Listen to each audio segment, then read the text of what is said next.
Black Star Network is here. Hold no punches. I'm real revolutionary right now. Support this man, Black Media. He makes sure that our stories are told. I Thank you for being the voice of Black America, Roland. Stay black. I love y'all. All momentum we have now, we have to keep this going. The video looks phenomenal. See, there's a difference between Black Star Network and Black-owned media and something like CNN. You can't be Black-owned media and be scared. It's time to be smart. Bring your eyeballs home. You dig?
Hey, folks, today's Wednesday, April 19th, 2023. Coming up on Roland Martin Unfiltered, streaming live on the Black Star Network. Deputies in Jacksonville, Florida are under an internal affairs investigation after stopping and forcibly strip searching a black man on a public road in full view of people, including his family members.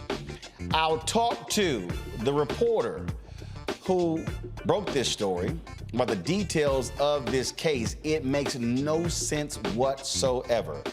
Two Alabama brothers will be charged as adults in the mass shooting that killed 4 people and wounded dozens of others at a Sweet 16 birthday party. We will talk with an Alabama County Commissioner about the startling details of what led up to the tragic incident and how they plan to protect people in the community. Tyre Nichols' mother files a lawsuit against the city of Memphis and members of the police department, $550 million. We'll talk with attorney Ben Crump about this landmark lawsuit. In our Tech Talk segment, artificial intelligence in the workplace is real. It's also changing so many things, and it could be costing millions of people their jobs. We will discuss that and more. It's time to bring the funk on Roland Martin Unfiltered on the Black Star Network. Let's go. He's got it. Whatever the miss, he's on it. Whatever it is, he's got the scoop, the fact, the find. And when it breaks, he's right on time and it's rolling. Best believe he's knowing. Putting it down from sports to news to politics. With entertainment just for kicks, he's rolling.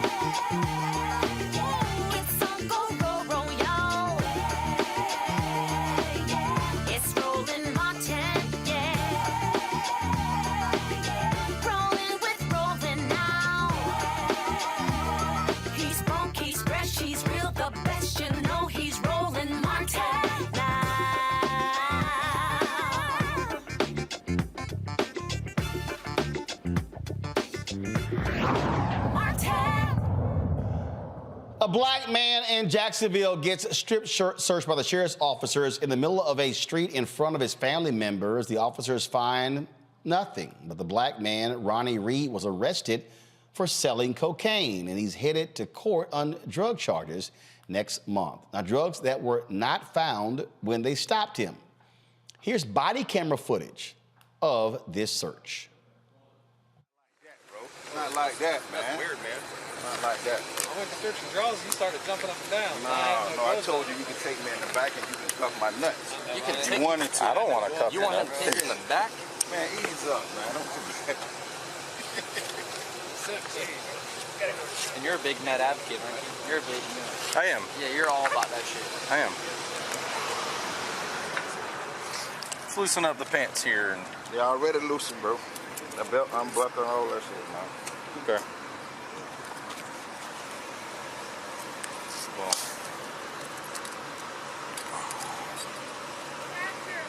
Somebody got a light?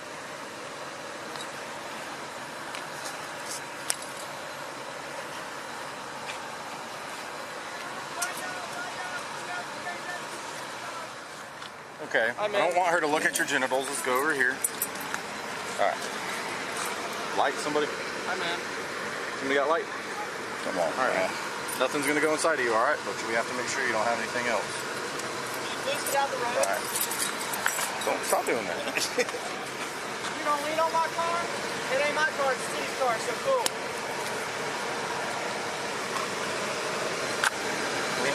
Lean forward. Bro, man, come on, See, man. this is no. Stop. You're gonna lean forward. Bro. You're gonna lean forward. Do this. Bro, listen, bro. You doing too much. No, I'm not. Nope.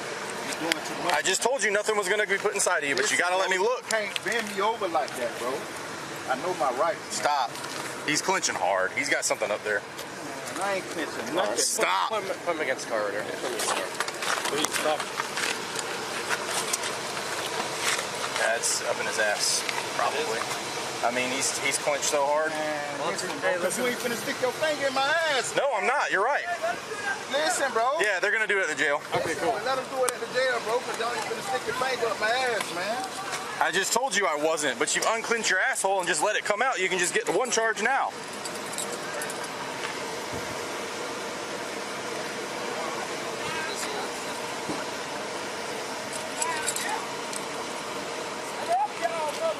Hey, Auntie, back up. Auntie, back up, back up, back up. Please. Please go in the yard, Auntie. Please. Please.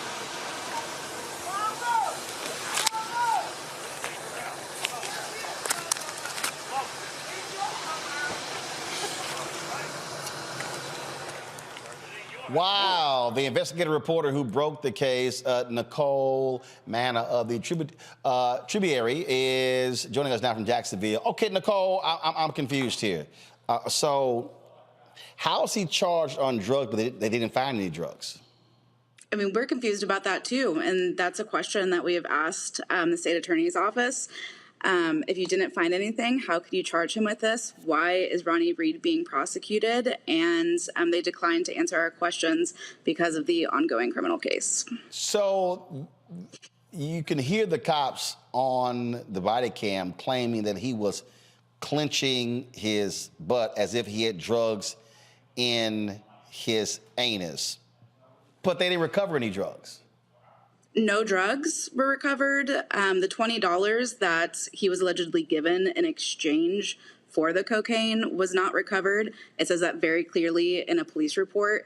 You don't see any of that happening in body camera footage. You don't see the recovery of money. You don't see the recovery of drugs. And that's not in the police report either. So no, nothing was found. Is it department policy to literally strip search somebody? Absolutely not. We have reached out to the Jacksonville Sheriff's Office, of course, several times in reporting this story, and they also declined to answer our questions, actually citing that they've now opened an internal affairs investigation because of our questions.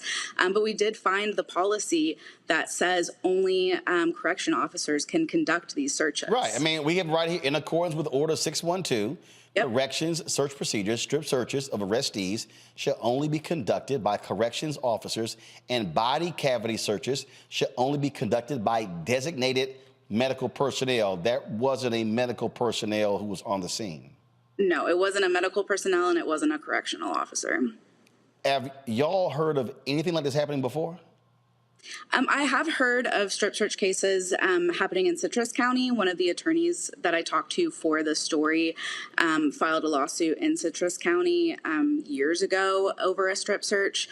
But other attorneys that I talked to for the story said that they have never heard of this happening. They've never seen it happen. And I haven't found any cases of it happening in Duval County.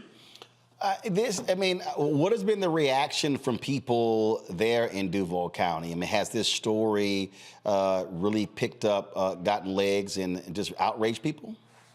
Yes, it has definitely taken off on social media. We have seen nothing but outrage. We have seen nothing but people asking the same questions that you and I are asking and the same questions that we put into the story.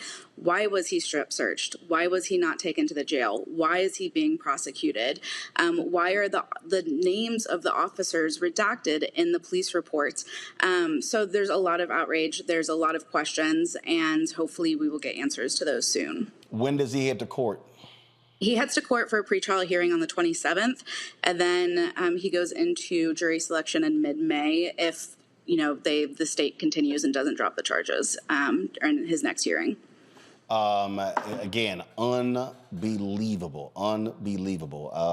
Nicole, anything else? I think you've covered it. All right. Thanks a bunch. Good work there, and we'll keep following the Tributary to see what happens next. Thank you. All right, folks, going to go to a break. We come back. I'll talk about this with my panel and other news as well. Don't forget, support us in what we do, folks. Download the Black Star Network app, Apple phone, Android phone, Apple TV, Android TV, Roku, Amazon Fire TV, Xbox One, Samsung Smart TV. Also, join our Brina Funk fan club. Your dollars make it possible for us to do what we do. Check in money orders. Go to P.O. Box 57196, Washington, D.C., 20037-0196. Cash App, $RM Unfiltered. PayPal, R Martin Unfiltered. Venmo is RM Unfiltered.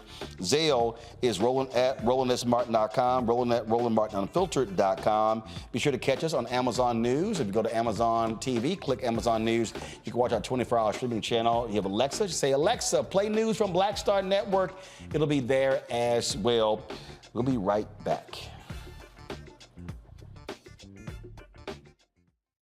Black Star Network is here. Oh, no punch! I'm real revolutionary right now. Thank you for being the voice of Black America. All momentum we have now, we have to keep this going. The video looks phenomenal. See, there's a difference between Black Star Network and black-owned media and something like CNN. You can't be black-owned media and be scared. It's time to be smart. Bring your eyeballs home. You dig? Hatred on the streets, a horrific scene, a white nationalist rally that descended into deadly violence. White people are losing their damn minds. As an angry pro-Trump mob storms the U.S. Capitol, we've seen shooting. We're about to see the rise of what I call white minority resistance. We have seen white folks in this country who simply cannot tolerate black folks voting. I think what we're seeing is the inevitable result of violent denial. This is part of American history. Every time that people of color have made progress, whether real or symbolic, there has been what Carol Anderson at Emory University calls white rage as a backlash. This is the rise of the Proud Boys and the Boogaloo Boys. America, there's going to be more of this. Here's all the Proud Boys, guys. This country is getting increasingly racist in its behaviors and its attitudes because of the fear of white people. The fear that they're taking our jobs, they're taking our resources, they're taking our women. This is white fear.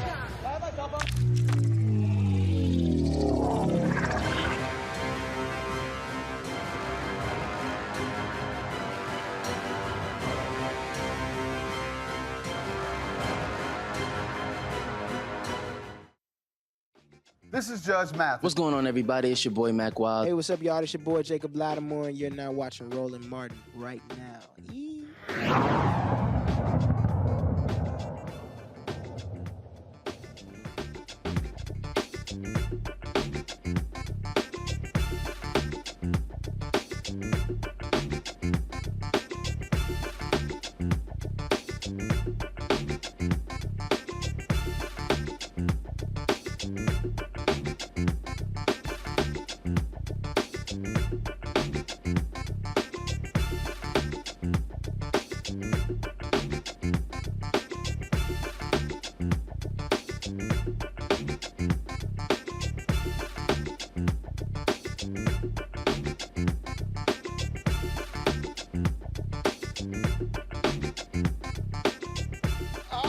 folks. Here's my panel.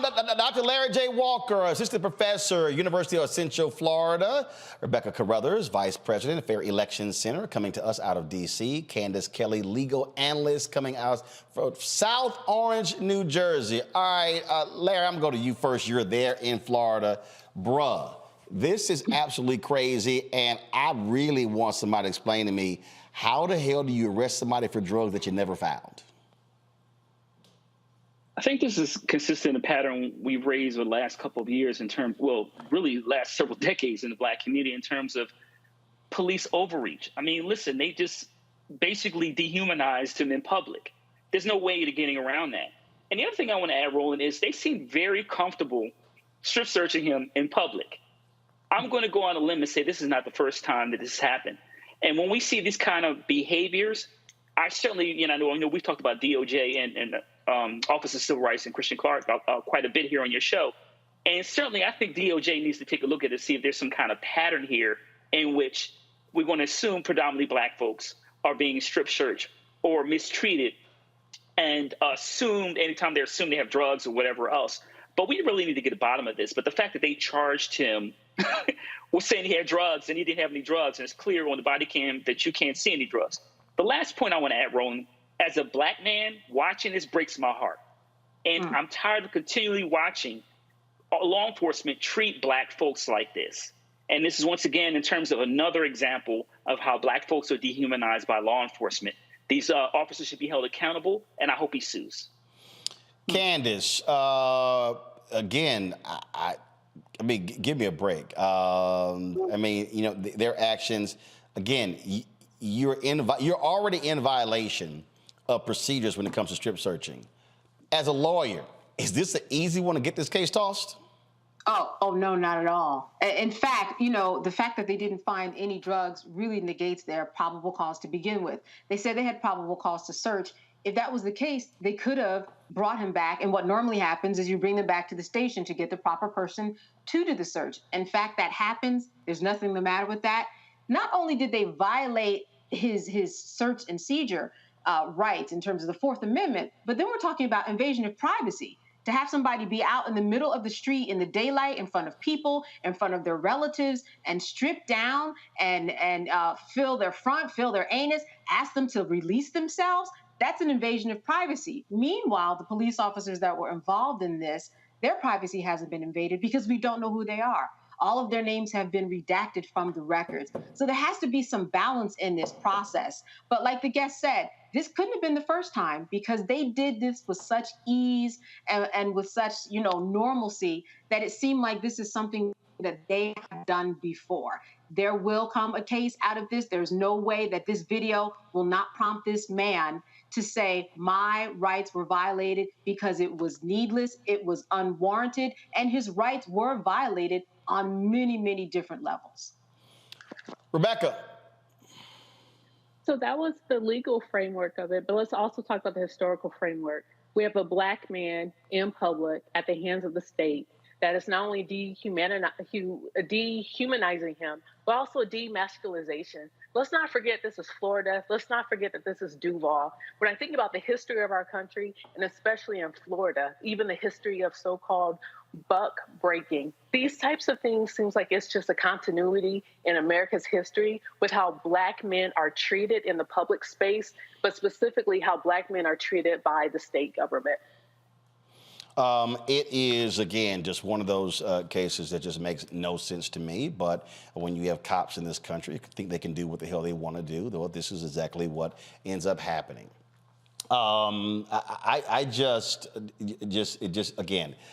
It's sort of ludicrous when you see what happens here. Speaking of ludicrous, folks, in Alabama, 2 teenage brothers will be charged as adults in connection with a shooting that left 4 people dead and 32 injured at a weekend Sweet 16 birthday party in Dadeville. Dadeville is about 60 miles northeast of the state capital, Montgomery. The brothers, 16-year-old Travis and 17-year-old Tyre McCullough from Tuskegee, were taken into custody and charged with reckless murder. 23-year-old Corbin Del Montre Holston, 19-year-old Marcia Emmanuel Collins, 18-year-old Philstavius Dowdell, and 17-year-old Sean Kevia Nicole Smith. All were killed. Other charges are pending. Tallapoosa District Attorney Mike Segrest discussed the victims during a news conference today. Sergeant Jeremy Burkett of the Alabama Law Enforcement Agency says they still need witnesses to what took place. Stay laser focused on this investigation throughout the duration. But again, it's going to take personal courage. It's going to take personal courage of the individuals that were there that night to come forward, come talk to law enforcement, tell the truth. We need that information. Okay? When we talk about the victims, it's not just the 28 injured and 32 dead. There were so many kids in this venue, and what they saw, they're victims in this. Their families are victims of this, and the ripple effect of this, it's kind of like a wave rolling across Lake Martin, but that ripple didn't stop when it hit the banks. There are other communities involved. There are kids from Reeltown here. One of the ones in critical condition had gone to the prom that night in Reeltown. There's kids from Tallahassee, kids from Booker T. W., kids from Alexander City. We haven't even identified possibly, where all some of these kids came from. And it's a traumatic thing for them. But one of the victims that wasn't injured is Lexi Dowdell. It's Lexi's 16th birthday party, sweet 16. There's an uncut cake and unburnt 16 candles that never got lit. Lexi's brother was one of the victims. On her 16th birthday party, she knelt by her brother as he took his last breath. That's what we're dealing with here. Those are what these victims went through. Joining us now is T.C. Coley Jr., Tallapoosa County Commissioner from Alexander City, Alabama. Can you tell us what happened here? I mean, this is a birthday party. Yeah, it's a birthday party, and unfortunately, with the types of things you deal with in today's society, with the level of different youth organizations, with so many people are focused on aggressive solutions to problems, that I think that probably some type of personal beef turned into a tragedy. One of the challenges you have in a situation like this is that once you post these events on social media, they go from being a local event to becoming almost a regional event. We actually had people at that birthday party that were from 4 or 5 different counties. And as a result of that, you end up with all sorts of different individuals showing up at what should be just a simple local birthday party. And I believe some issues that may have been attached to another community rolled over and became a deadly tragedy in ours. So, and again, it's interesting that you say that, because I was remarking when we first did this story what took place. There was a party in a neighborhood where I lived in the Dallas area. And all of a sudden it swelled to a large crowd, and the police said that a flyer had gotten passed around at the school about this party. And the first thing I said was, I remember when this thing happened, I said to the cops, were the parents there? Because I know how I grew up. Ain't nobody rolling to our house that wasn't invited. Sure. And so again, this was a Sweet 16 party. Was it in the daytime? Was it at nighttime? Were parents there? Was it only young people? What were those circumstances? Sure. My understanding of the facts relating to the event is that the event took place in the later hours of Saturday evening. It was not at a residence. It was actually at a facility in downtown Dadeville, Alabama. It was, I think, basically it was a small business owner that made the facility available to the family for this particular activity. and it just kept getting larger and larger and larger. According to several conversations I had, there was at one point during the event, the party was stopped, and the statement was made, if you're here and you have a firearm or a weapon, you need to leave. And no one apparently left the event at that time. But there were some adults present, and probably it might have been better at the point at which they were suspicious of weapons, that maybe they should have shut the party down or what have you. But again, sometimes some parties are just way beyond the control of parents with just limited resources. I think looking back, they may have benefited from having some type of security on site and that type of thing. The deceased, obviously, you had one person was going to be a musician, one person was a star athlete. I mean, when you just think about this, I mean, these are just young lives snuffed out, and now you got two individuals. We're talking about Alabama and what they are now facing when it comes to murder. Well, actually, I should update you that there has been a third suspect arrested late this afternoon.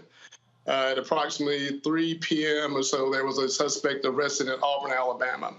So at this point, there's at least 3 suspects that have been arrested, and I feel comfortable based on this information I've heard, there are more arrests that are imminent. Really? So did they believe that there were multiple folks involved in this shooting? Yes. I think what's happening here is that the law enforcement is being very quiet on what they're saying because they're being very diligent, very disciplined in how they're going about identifying the perpetrators, making sure that they follow all the leads appropriately, that they're not scaring anyone off. So there's probably very active efforts right now to continue to arrest more individuals that are associated directly or indirectly with this tragedy. Man, it is just beyond sad. Have you communicated with the family members of the deceased, these 4 people who have been killed? Sure. I have not communicated with them directly. I know we've had several of our state, local, and other agencies that have communicated with them directly. As someone who did not have a direct personal relationship with the families, I'm not just going to be one that's going to come in here and pile on with more. I mean, they're dealing with enough sorry for your loss and that kind of thing. And I just think that right now, the people that need to be talking with the families that can actually provide them with support, with resources and that type of thing, are talking with them directly. What we've been focused on primarily is the things that we can do to support law enforcement in their efforts to capture children. I also personally been focused on supporting some of the other elected officials in the community that have direct relationships with the family and giving them the resources they need to be there for their constituents. Certainly a sad story all the way around. Commissioner Coley, we appreciate it. Thanks a lot. Thank you. It's been a pleasure. Folks, got to go to a break. We'll be back. Roland Martin Unfiltered right here on the Black Star Network. I lost my daughter. I didn't know where she was. So I had to figure out how to survive, how to eat, how to live. I don't want to go into the details because she's here, first of all. She may not want me telling that story. But possession of her, the family broke down, fell apart. I was homeless. I had to figure out, I didn't have a manager or an agent or anybody anymore, and I'm the talent. So I got to figure out how to be the agent. I had to figure out, how does business work?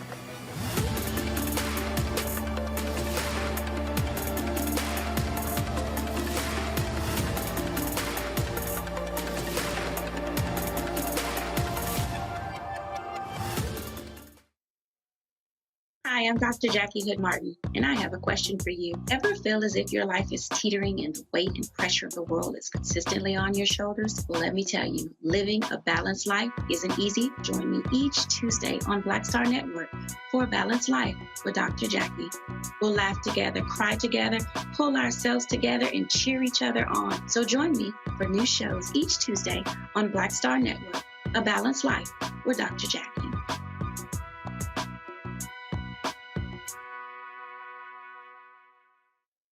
Hi, this is Essence Atkins. Hey, I'm Deion Cole from Blackish. Hey everybody, this is your man Fred Hammond, and you're watching Roland Martin, my man, Unfiltered.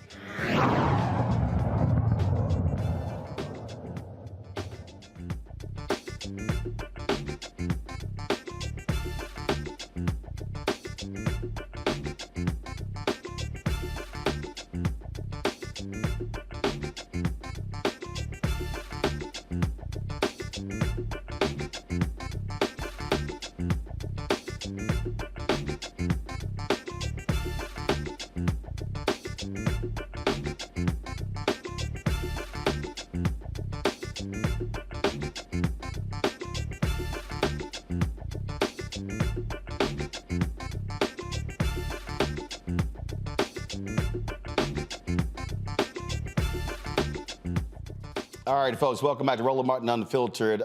Candace, when we think about, again, this shooting here, I think about this shooting, I think about the one involving the Alabama basketball player. And when I read the story, it just, I mean, literally an argument ensues. Next thing you know, woman is shot and killed. Now you've got 2 folks arrested, now facing murder charges. And this is just one of those things that I just think back again to how, and again, I'm not passing judgment on anyone's parents or adults, but this is where, for me, it's like, yo, everybody ain't gonna be allowed into a place.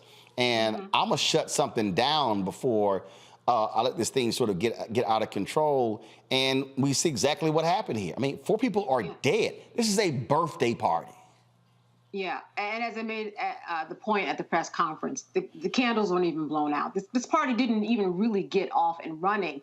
And as you mentioned, you know, do the parents maybe bear, I'm not saying the full responsibility, but when we look at the mother, she said that she heard there was a gun. She asked everybody there, whoever you are, if you have a gun, you have to go, and nobody moved. So maybe she did do her due diligence. When we look at these kids, they have become so comfortable with guns, getting guns, shooting guns, hearing gun stories, playing games where they have guns all day for hours. They are desensitized to what guns really mean in real life, because they spend so much time online, that we hear so many headlines, and they don't understand that it is real. These are 2 people, and maybe 3 now who might be charged, that are going to go to jail. But I think that one of the things that we do have to keep in mind, and this is something that was important at the press conference that was brought up, is that this is going to be a process, and that they need people to step up and take charge and give them information. They want to hear from every single person at that party. And they made it clear to the public that they wanted them to be patient. If they had questions for them as police officers, they may not be able to answer them because they don't want the process interrupted. And I think that was a key takeaway from what was said today. But as you said, back in the day when we had a party, we did not worry about this stuff.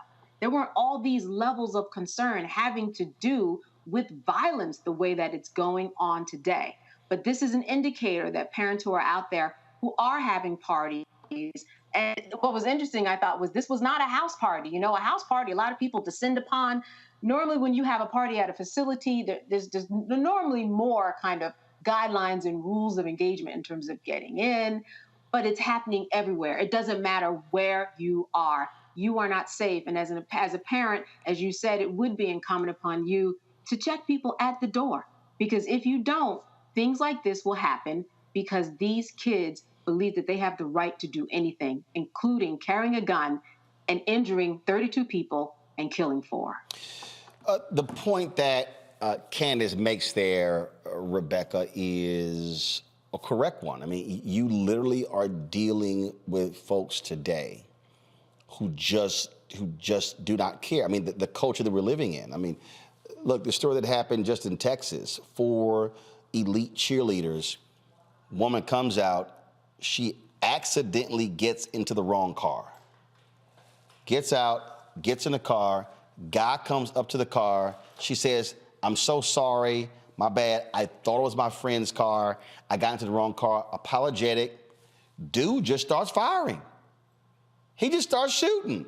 Now he's arrested. And then we talk about Alabama. What did Governor Kay Ivey do? Sign into law allowing people to have pistols, no need for a permit. No need for a permit. We're seeing the same thing happen in every single one of these states. And all these Republicans, and I'm going to go political here, all these Republicans love talking about back to blue and law enforcement.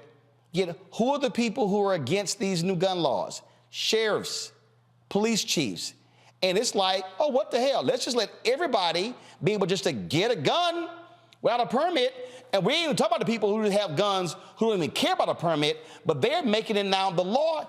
Let's just arm everybody. So I want to be very careful here and show the family some grace because we are still waiting for more details to be made public. The reason why I say that, we have to remember this town of Dadeville is about 3,000 people. On average, they have no more than 20 violent crimes that happen in that town. And violent crimes isn't just murder, but also can include sexual assault and other crimes, like that as well. And so it may not have been predictable to this family to think that they would have to hire security guards for a Sweet 16 party. Once again, this is a town of 3,000. One of the things that the commissioner talked about is that this event went on social media, and there were folks, there were kids, there was young people, there were other teenagers that might have come from regionally from the area and not just from the town of Dadeville. So I do want to show the family some grace here. I'm never going to say that that gun violence is insulated from happening in rural areas and in smaller towns. I would never say that. But I just want to be clear. This isn't something that this family expected to happen. And put yourself in this mother's shoes. If there is a party and you're hearing that there's rumors that there might be some type of weapons, and you start to ask questions, if everyone's like, no, we don't know what you're talking about, what do you expect a parent to do in that situation? So I do want to show a bit of grace here. Well, but here's why. I mean, what the commissioner said. I mean, look, I want to show grace as well, but we are now living in a completely different world. We just are.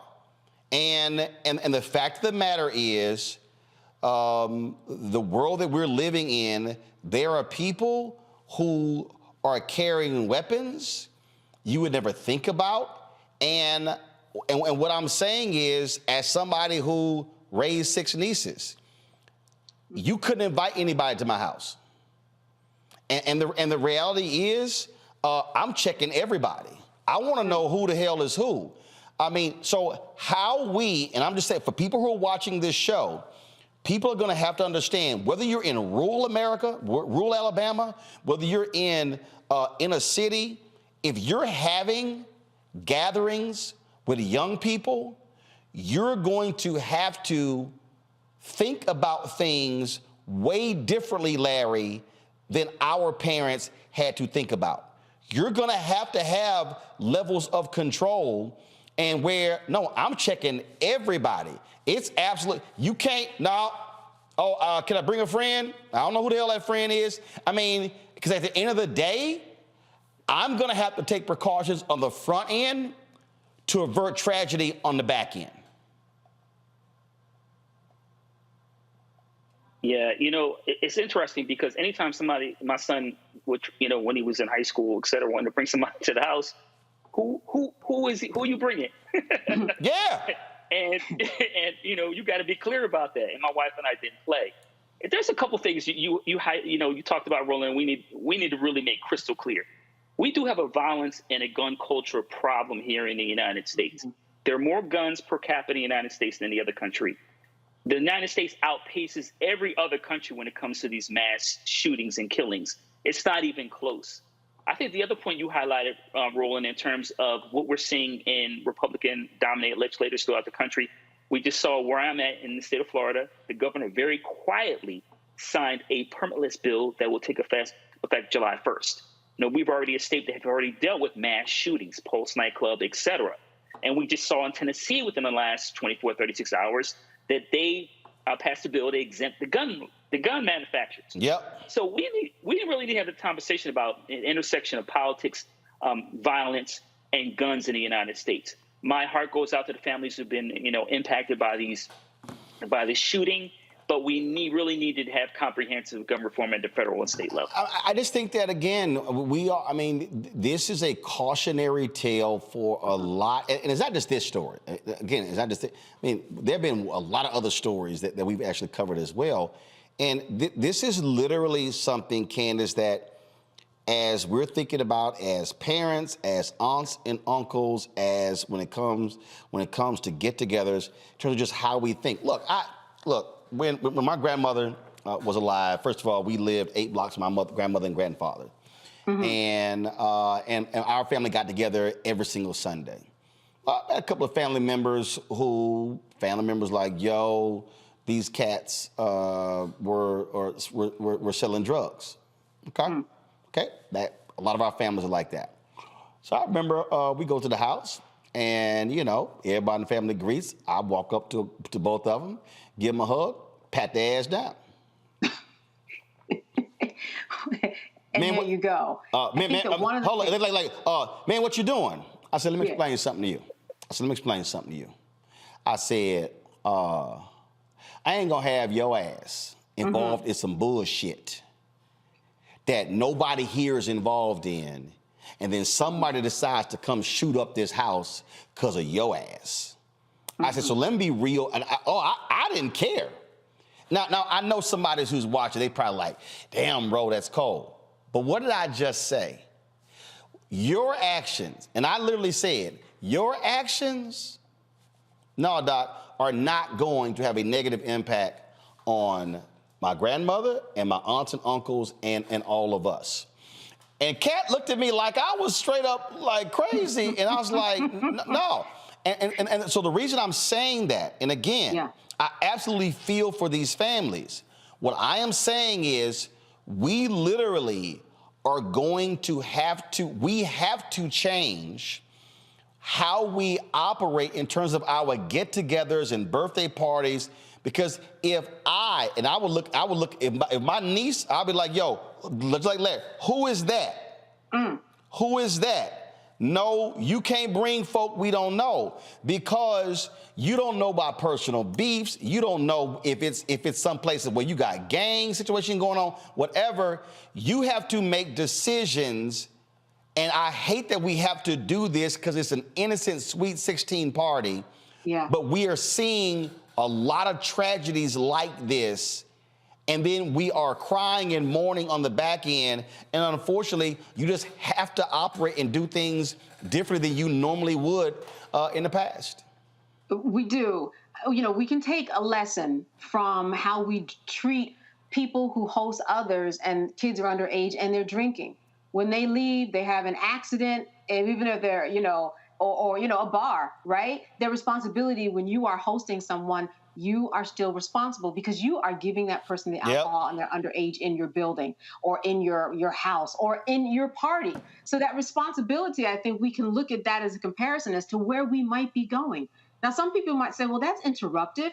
I can't police everybody that comes into the house. That would interrupt the flow of the party. How can everybody have fun when I'm over here questioning and Googling everyone and asking for ID? Well, if you want your people to live, and if somebody especially looks suspect and you don't know who they are, there's no connections, I think that it is worth it. We have seen enough cases where you can take on that responsibility. You already have the responsibility of determining how much they can and cannot drink. It's just another responsibility, I think, that you ultimately have to take on. You know, Rebecca, someone posted in our chat room, talked about, parks and things like that. And again, I remember growing up and we had family gatherings. In the park, but I also remember one time when some things stopped, because I remember we had a family get together and we were leaving the pool, and these two guys decided to, they wanted to try to rough up my brother, and I'm telling you right now, I grabbed the baseball bat and I walked over, and I'm telling you right now, had that continued, somebody would have got crushed in the head. Now, after that, we didn't have a lot of gatherings there, because what we decided as a family was we're going to be operating in places that we completely control. And so what I am saying to people who are watching and listening to us right now, I was just in Chicago. For a book signing. And I was talking to a brother, he's owned several establishments there, and he literally said, so we were at Soho House, and he literally said to me, he said, bruh, he said, you're not gonna see a black-owned nightclub in Chicago again. He said, because folks don't know how to act. I was like, explain. He said, you're not gonna see, he said, you rarely see gatherings that are public gatherings. And Rebecca, when he said that, then he told me, he said, if you see anything now in Chicago, he said, it's going to be Davin's. And it was a trip. The next, I got invited. This was a Friday night. I got invited to a day brunch that Sunday.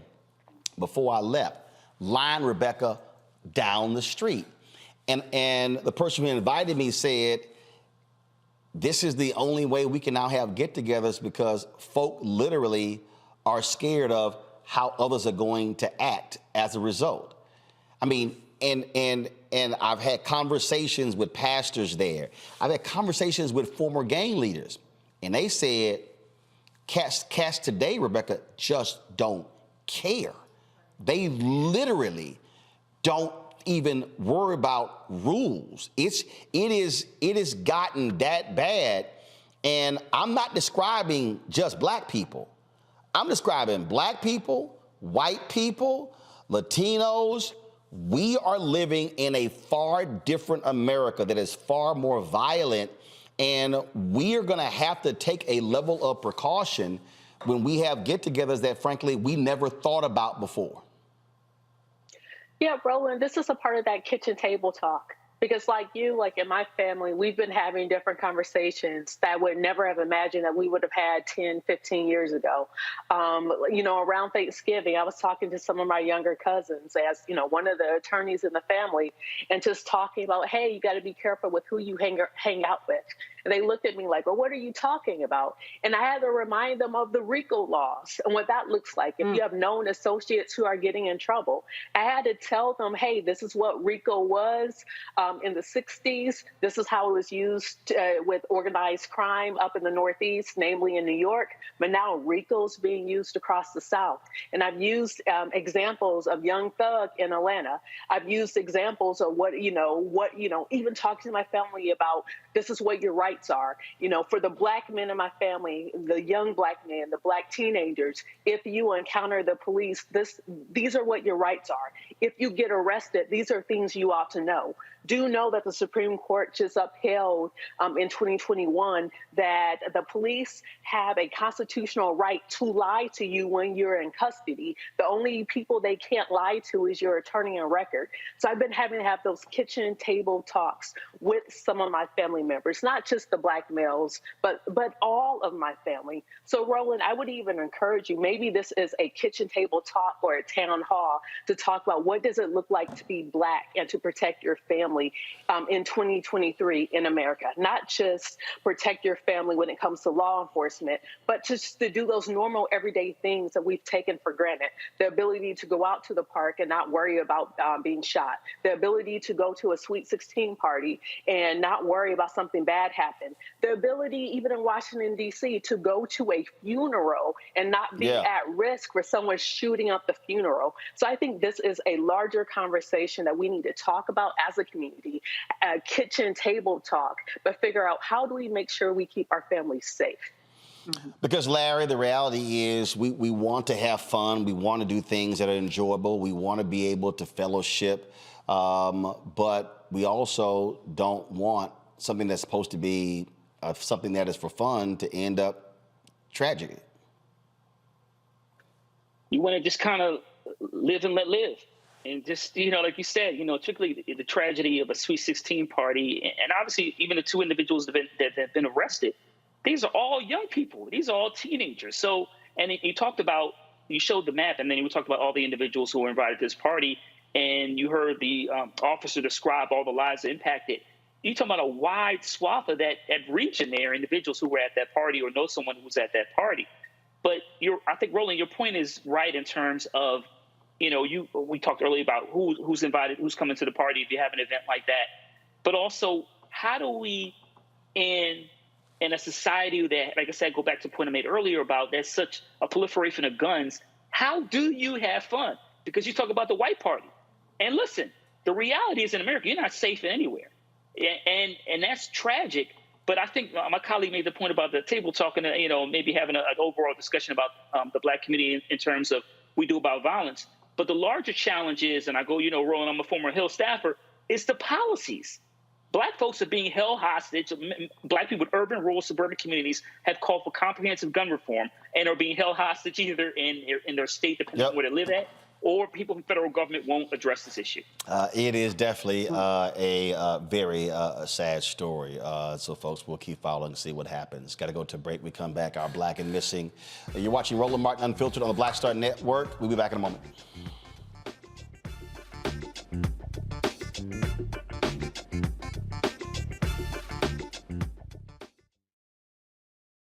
When you talk about blackness and what happens in black culture, we're about covering these things that matter to us, speaking to our issues and concerns. This is a genuine people-powered movement. There's a lot of stuff that we're not getting. You get it. We're all impacted by the culture, whether we know it or not. From politics to music and entertainment, it's a huge part of our lives, and we're going to talk about it every day right here on The Culture with me, Faraji Muhammad, only on the Black Star Network.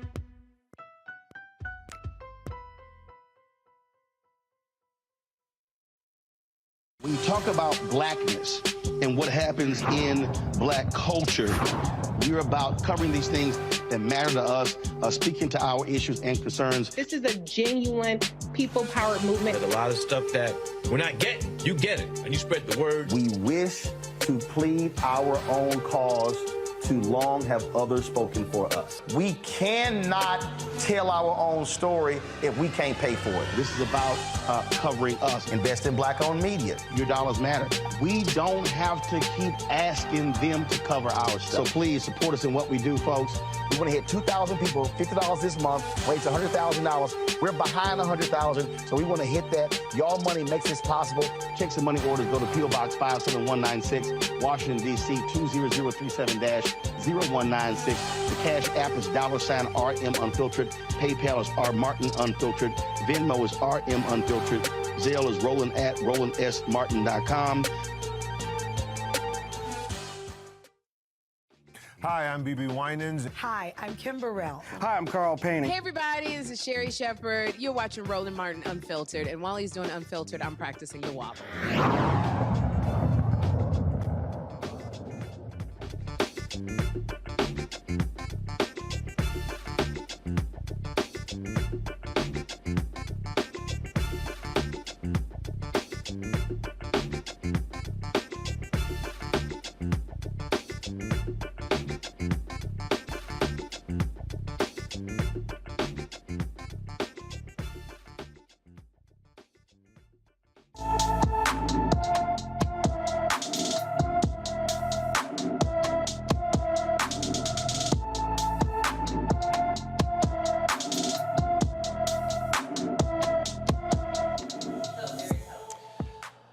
All right, folks, our Black and Missing.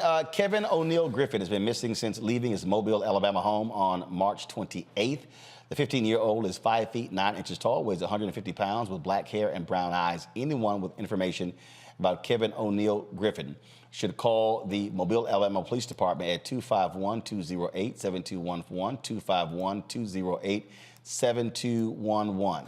California's Ebony Alert legislation, or SB 673, has passed the Senate Public Safety Committee with a unanimous bipartisan vote. The bill would create an Ebony Alert notification system to address the lack of attention and resources given to black children and young black women who are missing in California. We had the bill's author, State Senator Stephen Bradford, on Monday's show discussing this measure, explain how this bill would be an effective tool in investigating missing black youth or young black women between the ages of 12 and 25. According to the Black and Missing Foundation, 38% of children reported missing in the U.S. are black. The population of the U.S. is only 14% black. Black children are disproportionately classified as runaways compared to their white counterparts who are classified as missing. Therefore, many black children do not receive the Amber Alert. The bill now moves to the California Senate Appropriations Committee, and this is one of those things that really is important, Rebecca, and it just shows you again what happens when you're dealing with systemic racism in terms of how black children and black women are treated. Well, I was looking at some of the comments in the chat, and something that I keep seeing repeated tonight is that oftentimes Black folks still aren't treated as human. We're not viewed as a full value. We're not viewed, much less as Americans, but we're not viewed as fully human. And so if that's the lens that this society views us in, then when our children go missing, when our people go missing, we're largely invisible, which is unfortunately why you have to have this Black and Missing segment. Candace? Well, it just reminds me of the fact that, as you said, the system has been set up for Black women to fail in terms of this type of thing. We're not recognized. We're not whole. And when this does happen, when somebody does go missing, they're considered runaways. They're considered somebody who doesn't really have a family unit enough to be regarded, where they need to even be looked at.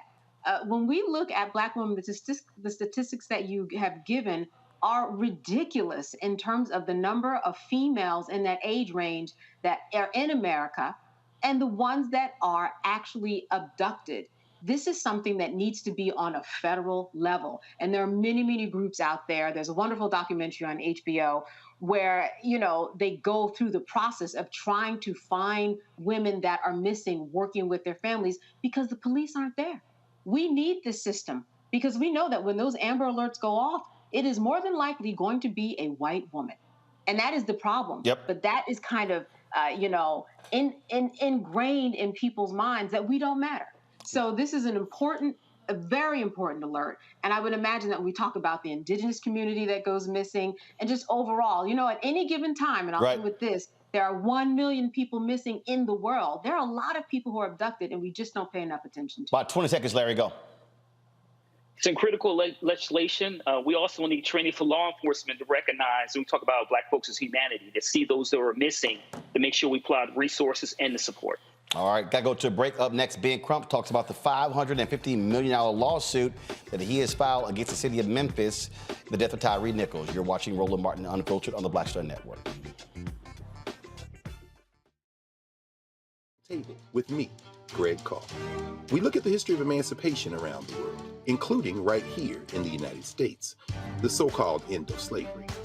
Trust me, it's a history lesson that bears no resemblance to what you learned in school. Professor Chris Manjapra, author, scholar, amazing teacher, joins us to talk about his latest book, Black Ghost of Empire, The Death of Slavery and the Failure of Emancipation. He explains why the end of slavery was no end at all, but instead a collection of laws and policies designed to preserve the status quo of racial oppression. The real problem is that the problems that slavery invented have continued over time. And what reparations are really about is saying, how do we really transform society, right? And stop racial violence, which is so endemic. What we need to do about it on the next installment of The Black Table, right here on the Black Star Network. On a next, A Balanced Life with me, Dr. Jackie. It's spring, hallelujah. But hold on, it's not all fun and games. With the sun and the warmth comes the need to clean, the clutter, mentally, physically, emotionally, socially, all of those things need to happen. Getting rid of the clutter and clearing the cobwebs in our head and in our home. That's next on A Balanced Life on Black Star Network.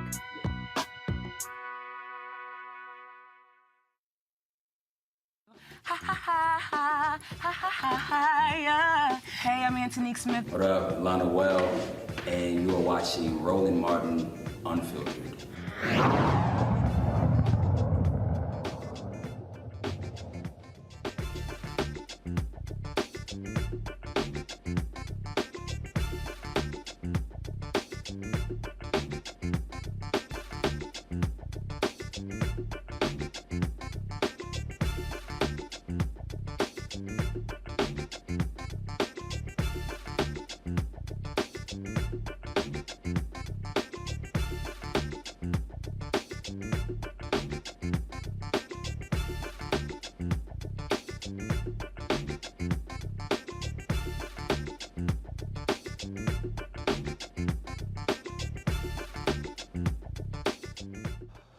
The family of Tyre Nichols has filed a $550 million lawsuit against the city of Memphis, as well as the officers who were involved in the vicious beating death of Tyre Nichols. Attorney Ben Crump joins us right now to talk about this particular lawsuit. Ben, glad to have you on the show. This is obviously a huge lawsuit. You filed other lawsuits before. I don't know if one was this size. Are you on mute? Can you hear me? There we go. Now we got you. Okay. Roland, it was intentional. The $550 million lawsuit against the Memphis Police Department, not only for the claim of how Tyre Nichols was savagely beaten, but also, Roland, it was because of the conduct that the officers exhibited and that they were following policies and procedures of these police oppression units that have been given a license to terrorize Black and brown communities. And so it was a message to other city leaders, Roland Martin, who have these jump out boy units, or in Atlanta, the Red Dog unit, or down in Houston, the Brave unit, all these police oppression units that terrorize Black people and brutalize us. If something happens and you don't get rid of these units, then we're coming to your city next. That was the message we are sending. You know, Ben, whatever we have you on, I love these people hop in these chat rooms and I see other comments and they go, Ben Crump, he's never won a case. And I have to explain to these people, you're not the prosecutor. And the reality is the only recourse families really have to get justice when, of course, the legal system doesn't do anything is filing civil lawsuits or going after these cities and counties, and you typically are having settlements.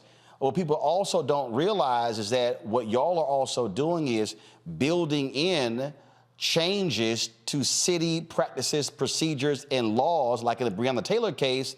So it's not just a monetary thing, it's also trying to change the system so the next family is not impacted in the same way. Exactly, Roland. And we don't control the criminal prosecution. That is the prosecutors. Netflix did a whole documentary to explain that. But some people want to be ignorant, Roland Martin. So I don't waste my time on that. We have a purpose that we have to fulfill, and that is to try to prevent as many of our children from being killed unjustly as possible. And since the federal government can't put people over politics and pass the George Floyd Justice and Policing Act, then we got to use whatever means available to us to make them change policies and procedures, whether it's on the city level or the state level. And I promise you this, Roland Martin, that if we keep making them pay tens of millions of dollars every time they kill a Black or brown person unjustly, I do believe they're going to figure out a way to stop killing us. And if people don't understand that, I just pray it's not their child. We talk about, again, I'm going to go to my panel for questions next as well. We talk about these lawsuits. This is not just, again, for people to understand, this is not just even the police department. We're talking about the police department. We're talking about the fire department. I mean, there were so many people who were involved in this particular case that impacted the death of Tyre Nichols. Yeah, and Roland Martin, we sued everybody involved from the top down, from the police chief who instituted this policy of this police oppression unit, to all the way to the officers involved, one of the officers, the white officer that pointed the taser at him, as well as the fire ESM workers with the fire department who waited 19 minutes and did nothing to help Tyre Nichols, who obviously was in medical distress. And we are going to make sure each and every one of them are held accountable. And you look at our track record for those who say we're not successful. We have never bought a case for a family and not won a civil result for them. And that's what we have to keep doing, Roland. We have to keep showing them you cannot devalue Black life. And obviously, that's why I love your show so much. You understand the importance of Black life, and you understand the importance of educating our Black people so we can be empowered to be better in control of our destiny. Questions from the panel. I'll start with Candace. In terms of the Department of Justice, where are they in this? Have they already started their patterns and practices in this? And also, how many people do you ultimately think will be responsible for this unit, the Scorpion unit that was disbanded right after all of this went down? You know, Candace, obviously in the criminal matter, the 5 Black officers who were terminated, arrested, and charged within 20 days are going to be held accountable. I think they're going to start blaming each other, all that kind of stuff. So that's going to be interesting to watch. However, it's everybody from the top down. I think that lightning is going to strike and thunder is going to roll. When you read this lawsuit that is 897 counts, and every word mattered because we wanted to explain to people that it was foreseeable. When you have these police oppression units that innocent people like Tyre Nichols is going to die. And remember, the Red Dog unit in Atlanta, I know Roland covered this back in 2006 when the 92-year-old Black woman was killed by 3 officers and they tried to cover it up and make it like she was a drug dealer. Well, that was the Red Dog unit, another police oppression unit. And so DOJ, I believe Christian Clark, who has been a champion for civil rights since she was put into that position, has done unprecedented things to hold police departments and cities accountable. And I think they're going to be under a consent decree, and Christian Clark is not going to let Memphis ever forget about Tyre Nichols. Larry. Yeah, Ben, thanks. First of all, thanks for all the work. Your work is really critically important. So I know you've been doing this for years, and you talk about the importance of supporting Black folks and when it comes to interactions with law enforcement and preventing these murders. I wanted to talk to you a little bit about your experience in the years you've been involved in terms of trying to make sure Black folks get or remedy for these cases. And what have you seen like over the last 10 years? Do you think police departments have gotten, you mentioned some of these special units that they have in these large jurisdictions throughout the United States. Do you think you've seen any progress in terms of law enforcement in these jurisdictions, the leaders in particular, get it, that it's going to cost you if you continue to brutalize Black people? I think we are seeing a big difference, Larry, and it's, we keep raising the value every case, Breonna, 12 million, George Floyd, 27. We just rejected a $30 million offer up on Randy Cox up in New Haven, Connecticut. And this here, I think, is going to be the biggest amount ever paid out. And so I think it's working. However, we must remember, and Roland Martin and Monique Presley talk with me about these matters all the time, it's political expediency. A lot of them have the intent to try to do the right thing, but then they want to get reelected. So you have them saying, well, we got to be tough on crime because right now we have this facade that crime is going up. So we got to go give the police more money. We got to give them more resources. We got to put more Black people in jail. And that's always the yin and the yang of it. But we always got to keep speaking truth to power. I love the young activists we talk to when they say, no, it's about resources. The new mayor of Chicago, Johnson, saying it's about trying to allocate resources to prevent crime and to prevent people from feeling like they're in a desperate situation to commit crime. And then you will see that we can do it better than just locking up a whole generation of Black people and making them be convicted felons from trumped-up felony convictions. Rebecca.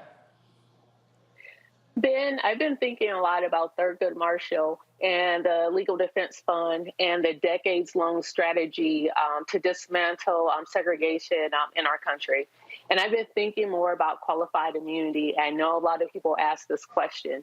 Do you think it's going to take decades-long strategy to be able to dismantle and finally get rid of qualified immunity?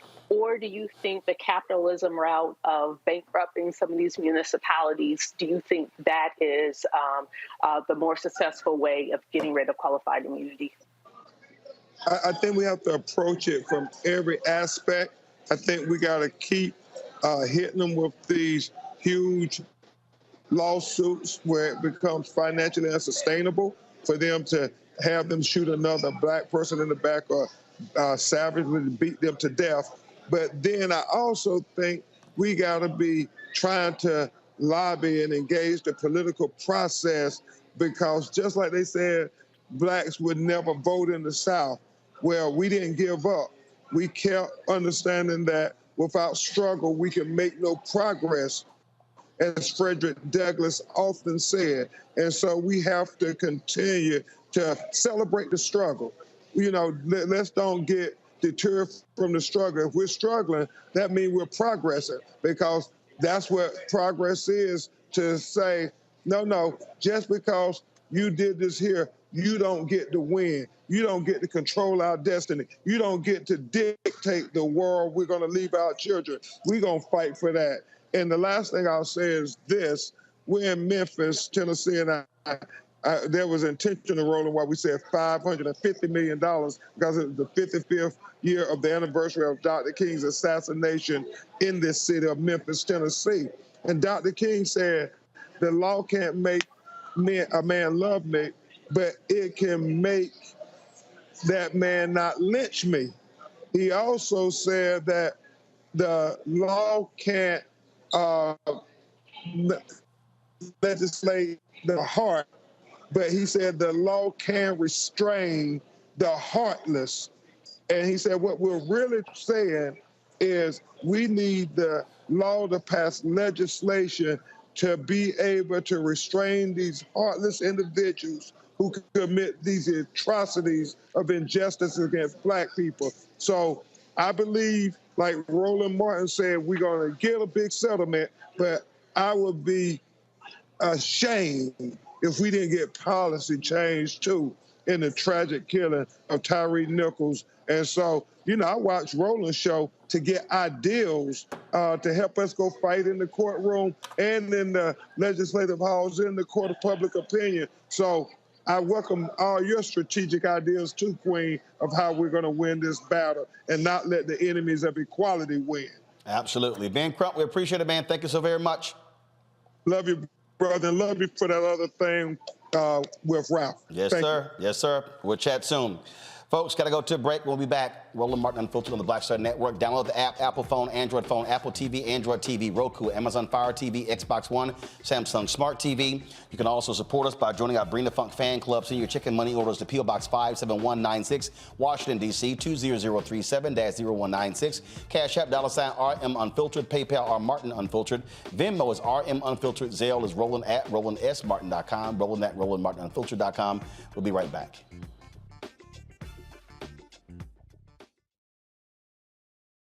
Hatred on the streets, a horrific scene, a white nationalist rally that descended into deadly violence. White people are losing their damn minds. As an angry pro-Trump mob storms the U.S. Capitol, we've seen We're about to see the rise of what I call white minority resistance. We have seen white folks in this country who simply cannot tolerate black folks voting. I think what we're seeing is the inevitable result of violent denial. This is part of American history. Every time that people of color have made progress, whether real or symbolic, there has been what Carol Anderson at Emory University calls white rage as a backlash. This is the rise of the Proud Boys and the Boogaloo Boys. America, there's going to be more of this. Here's all the Proud Boys, guys. This country is getting increasingly racist in its behaviors and its attitudes because of the fear of white people. The fear that they're taking our jobs, they're taking our resources, they're taking our women. This is white fear.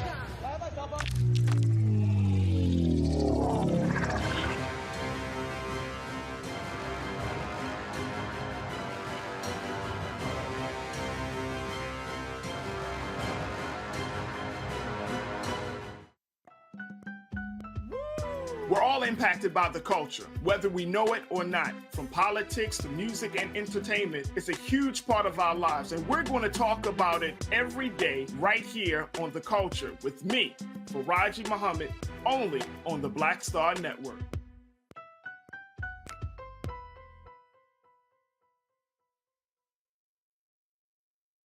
What's up, what's up? I'm Dr. Ricky Dillard, the choir master. Hi, I'm Amber Stevens-West from The Carmichael Show. Hi, my name is LaToya Luckett, and you're watching Roland Martin Unfiltered.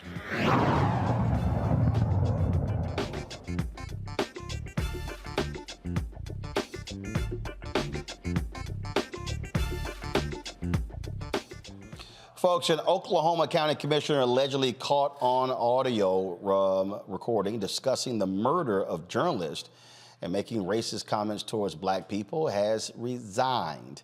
McCurtain County District 2 Commissioner Mark Jennings reportedly made the remarks with McCurtain County Sheriff's Office members following a March council meeting. Following the release, Oklahoma Governor Kevin Stitt called for the resignation of county officials. Jennings subsequently handed in a handwritten letter confirming his immediate resignation. Quote, effective immediately, I, Mark Jennings, resign as McCurtain County District No. 2 Commissioner. I will release a formal statement shortly regarding the recent events in our county. You know, this thing here has gotten lots of attention, Larry, and rightfully so, because a newspaper, they left a tape recorder back because they feared that these county officials were meeting in violation of state law. Well, we now know what they were actually talking about. Yeah, so they left the recording behind and found out that they're Klansmen. So first of all, I'm glad that the reporter left the recording device behind and to capture these horrific comments.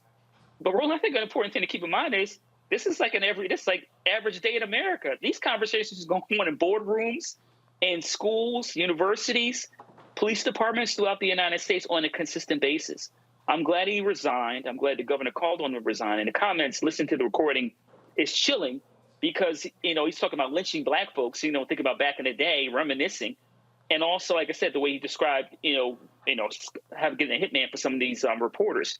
But once again, we shouldn't be shocked or surprised because these conversations go on all the time and we just are not privy to these conversations. So we need to get rid of these races anytime we can. Rebecca. Just like Larry said, this is conversations that happen all the time. I think about when I was in law school and we were covering some civil rights cases, specifically the Sweets trial in Detroit. It's something the audience should look up. Very interesting. A white lynch mob showed up outside a black dentist's home and then tried to kill them. And during that particular case, some of my white classmates, very casually said that they wish lynchings would come back. So this is something that's common for some people to say. This isn't anything that's new. And also, like Larry said, we just happened to hear part of the Klan meeting that they didn't know was getting recorded. Candace. And this is just the beginning. The doors have opened to go back and now look at his record, his decisions for whatever he's been working on, and how he has treated black people and journalists in the process. And I promise you, this is not the end of it, because now that he has spoken and said who he really is, we now need to go back and do a little sleuthing and look at his record. Folks, a Virginia grand jury indicts multiple people for carrying flaming torches during a white nationalist gathering in Charlottesville in 2017. On August 11th of that year, hundreds of whiteness marched through the campus of the University of Virginia carrying torches in their Unite the Right rally. Each person is charged with a single count of burning an object intending to intimidate a person or group. They're facing up to 5 years in prison. The number of people indicted has not been released. Some people will say, Rebecca, this is overkill. No, we know with the chants. We know the racist chants that were coming out of their mouth, and they absolutely were trying to intimidate folks.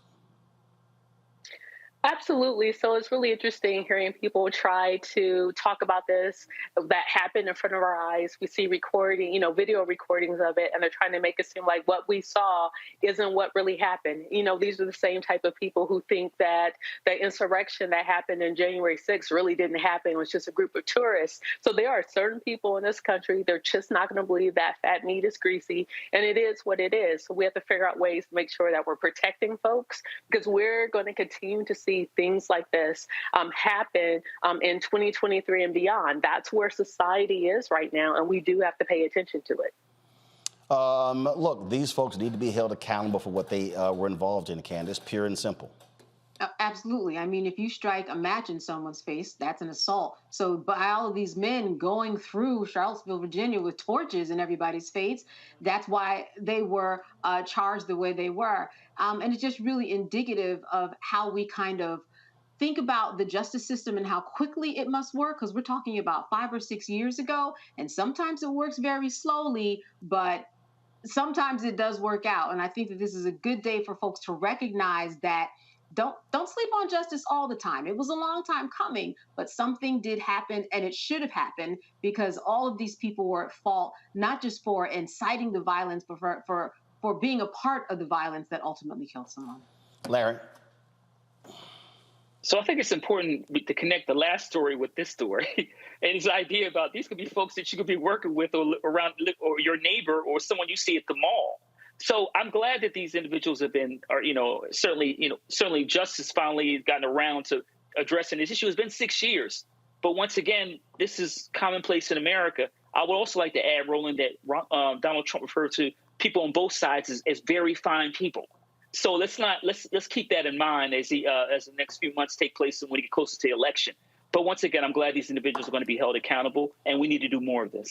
Indeed. Earlier, folks, we talked about this story here. Tennessee state senators passed a bill shielding gun and ammunition manufacturers, dealers, and sellers from litigation. The measure was granted final approval, although some Democrats argued it was an inappropriate timing. It came so soon after last month's Nashville school shooting, in which 6 people were killed, including 3 children. Remember, 2 Tennessee state representatives, Justin Jones and Justin Pearson, were expelled because they stood with the protesters battling this. The vote on the civil liabilities bill came as lawmakers considered countermeasures to keep guns away from troubled individuals. This, again, shows me the sheer stupidity, frankly, of these people, Candace. They don't care that people were killed.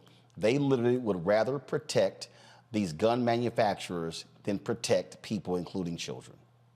And meanwhile, we know that several gun manufacturers have settled lawsuits for being responsible for marketing to young people and marketing to the people that actually go out and kill other people. So we know that they are saying, we know that we are guilty, let's hurry up and make this go away. What they're also saying is, guess what? In your face, we don't care, just like you're saying. They don't care.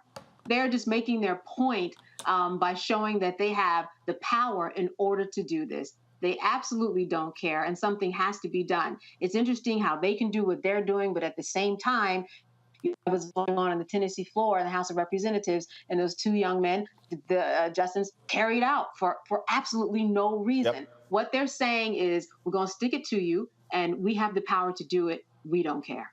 Folks, the U.S. House of Representatives is set to vote on a resolution that could block a police accountability package by the District of Columbia.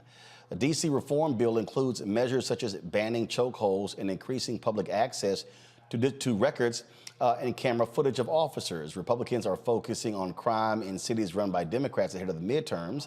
Legislation was passed in response to last year's widespread protests against police brutality. President Joe Biden announced that he would veto the resolution pushed by the GOP if it passed. It is expected that a handful of Democrats will vote for the GOP-led resolution. These people are running around scared, Rebecca, of crime. It really is a joke because Republicans love talking about local control, except when they don't have the power. That's all this is.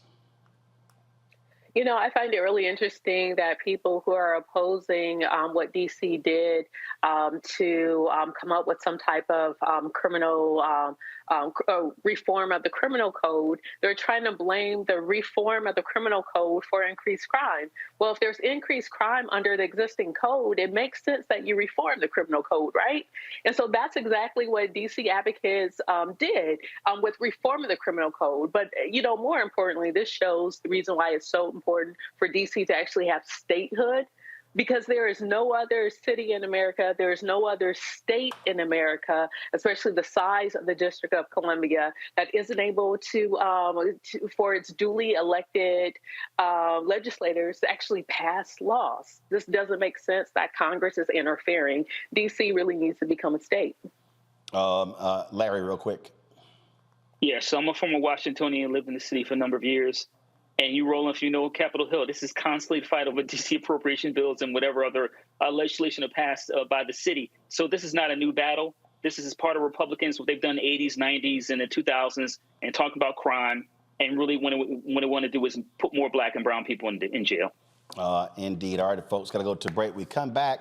I'll show you a speech the president of Ghana gave a few months ago.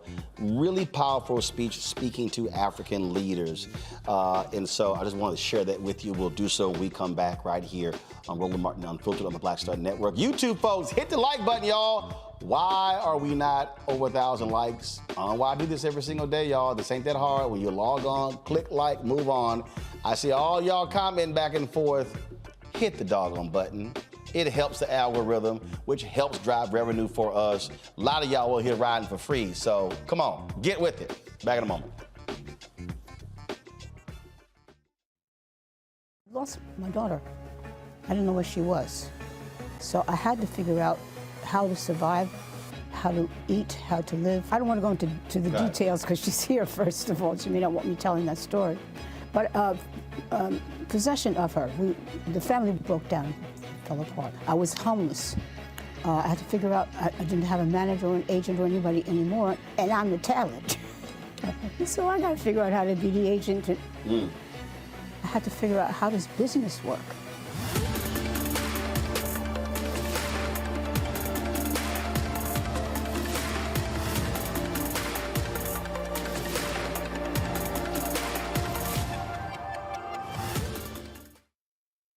On a next, A Balanced Life with me, Dr. Jackie. It's spring, hallelujah. But hold on, it's not all fun and games.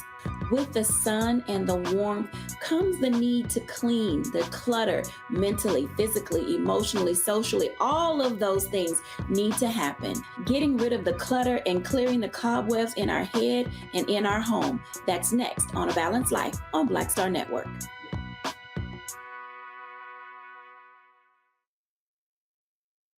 What's up, what's up? I'm Dr. Ricky Dillard, the choir master. Hey, yo, Peace World, what's going on? It's the Love King of R&B, Raheem Devon, and you're watching Roland Martin Unfiltered.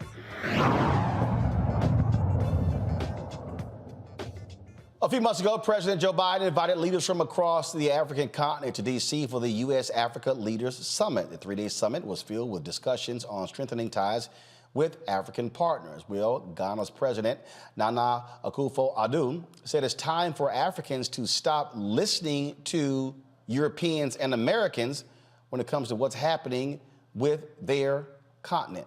Listen. Madam Vice President, ladies and gentlemen, I thank the African and Diaspora Young Leaders Forum for making me part of this conversation, and for the opportunity to deliver these remarks at the closing plenary in the presence of the U.S. Vice President, the Honorable Kamala Harris, and in this spectacular building, so admired by all Ghanaians, and indeed by all Africans, as it was designed by one of the foremost architects of his generation, the globally acclaimed Ghanaian architect, David Ajay.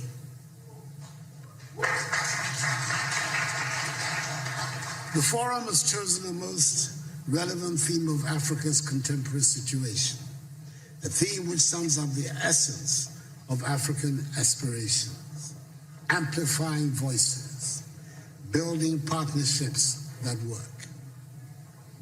I've stated it before, that it sometimes appears the words Africa and Africans have more resonance outside the continent than inside. When we are home on our continent, it always seems very important to assert that we are Ghanaians, Ivorians, Kenyans, Nigerians, Swazis, Senegalese, Rwandans, South Africans, and Zambians. Then we find ourselves outside the continent, and then we discover that to the outside world, there are no Ghanaians, there are no Senegalese, and there are no Tanzanians. There are only Africans, and we are all simply Africans. The lesson for me is clear. Our destinies are intricately linked with each other, and we're talking not only about those of us on the continent, but about the Africans in the diaspora as well. You can be an honors graduate from any of the top universities of this country. You can be a second or third generation American, and you can be in a well-paid job. If there's an outbreak of Ebola someplace on the African continent, you are an African. Anyone, everybody in a position of leadership in Africa today thus has his or her work cut out. The urgent responsibility we face is to make our countries and our continent attractive for our peoples, to see them as places of opportunities. It means we must provide education, quality education and skills training. It means our young people must acquire the skills that run modern economies. The impact of a successful Africa on the image and standing of Africans in the diaspora applies with equal force to the image and standing of her sons and daughters who go by the name African Americans, and indeed to all her kith and kin in the Americas and the Caribbean. There's a lot of room for your perspectives and energies back in Africa.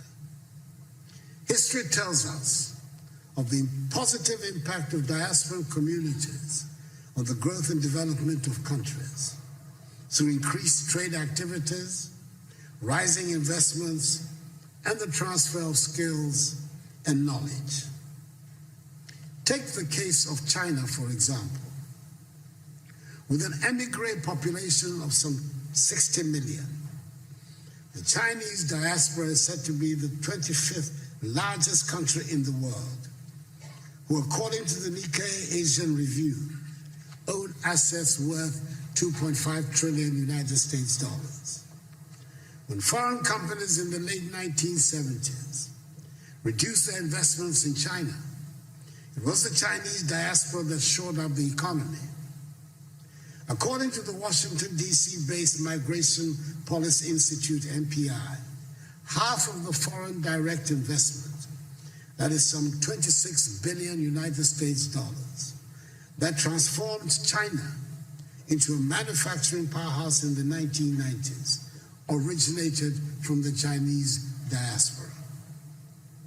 That is the rationale of Ghana's initiative of Beyond the Return, which is building on the considerable success of the Year of Return and the renewed enthusiasm around building Africa together.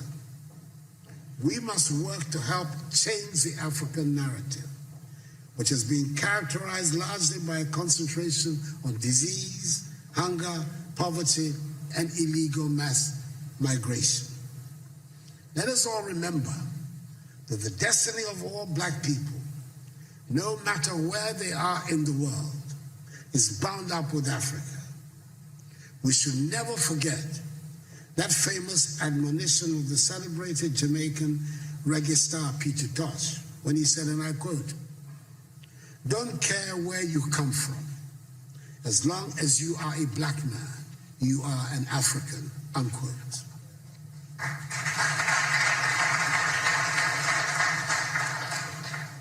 We must help make Africa the place for investment, progress, and prosperity, and not from where our youth flee in the hope of accessing the mirage of a better life in Europe, Asia, or the Americas. That is what the Beyond the Return seeks to do. So we can derive maximum dividends from our relations with the diaspora in mutually beneficial cooperation and as partners for shared growth and development. The second half of the 20th century witnessed a great blow for human progress and freedom when the African peoples, in the wake of Ghana's shining example, liberated themselves from the colonial and imperialist yoke and the racist ideology of apartheid and emerged as free, independent peoples to construct new nations of hope and advancement.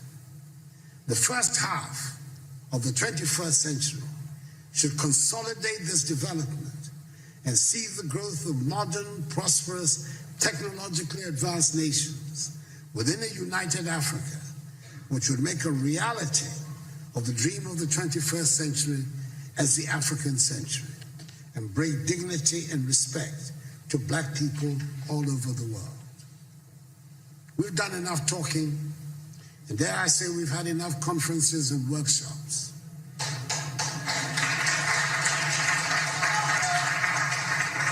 We know what we need to do. It is time just to do it. We've run out of excuses for the state of our continent. We have the manpower. We should have the political will. It is time to make Africa work. We have good reason to be proud of who we are and the beautiful continent that is ours with its vibrant cultures. The geographic space covered by Africa makes it the second largest of the 7 continents. It has 30% of the world's remaining minerals of value. It has some of the most breathtaking scenes on our planet. It has plants and animals that are wonders of the world and critical for the survival of the globe. I hear a lot about the need to change our narrative and tell our own good story. Ladies and gentlemen, as the saying goes, nothing succeeds like success. If we work at it, if we stop being beggars and spend Africa's monies inside the continent, Africa would not need to ask for respect from anyone. We would get the respect we deserve.